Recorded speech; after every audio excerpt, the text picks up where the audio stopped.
ازاي اصب ريزن؟ ركز معايا وهقول. في البدايه انت عندك طريقتين، اما ان انت تتفرج على اليوتيوب وده هياخد منك وقت كبير جدا جدا، واما ان انت تسمع الحلول اللي انا عملتها لك عشان انا جبت لك خلاصه الخلاصه اللي هتخليك تعمل كل القطع اللي قصادك ديت. دي مش قطعه ريزن بس، ده كونكريت وفي النص ريزن ساده، وعلى اليمين هتلاقي الريزنكو اللي هو عباره عن كونكريت على ريزن. القطعه ديت عملناها بثلاث خامات حلوه جدا واقل من سعرها. ريزن معموله بالخشب الطبيعي ومحطوط لها من فوق طبقه شفافه، وعملناها في خطوه واحده بس. والتركه ديت عشان تعرفها يا اما هتاخد وقت كبير، يا اما هتحضر خامات كتير، يا اما هتتعب ومش هتقدر توصل للحته ديت بسهوله. اما دي بقى تقنيه موجه البحر اللي كلنا بنبقى عايزين نطلع شبهها، وهي اتعملت ببساطه شديده. بص بقى على التحفه الفنيه دي معموله وشين، الوش الاولاني وده طريقه ترخيم ظريفه جدا، وده قلبها من جوه حاجه رهيبه.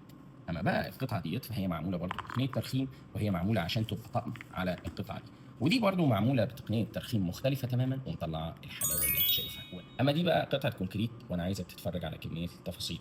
انا هنا عشان احل لك كل العوائق ديت حطيت لك حلين، اما ان انت تيجي وتشتغل معانا عملي بايدك وده هيبقى في مقر الكورسات بتاعنا، اما ان انت تخش على عرض السبع كورسات اللي انا عامله لك عشان تتفرج على كورس الريزم اللي احنا بنقدمه. واول ما يقابلك مشكله انت محتاج تبعت لنا على الواتساب اللي احنا سايبينه لك على طول، عشان تلاقي خدمه العملاء بيردوا عليك في اسرع وقت ممكن. وانا واحد من الناس اللي بيردوا على الاسئله والاستفسارات، لان انا بستمتع جدا جدا اسئله واستفسارات الناس، لان هي بيبقى فيها افكار كتير جميله قوي. فانت بكل بساطه هتخش على الواتساب اللي انا سايبه لك هنا وتقول لنا استفسارك وهنجاوبك في اسرع وقت. لو انت في اي مكان في العالم هتقدر تشتغل ريزن صح قوي من اول مره.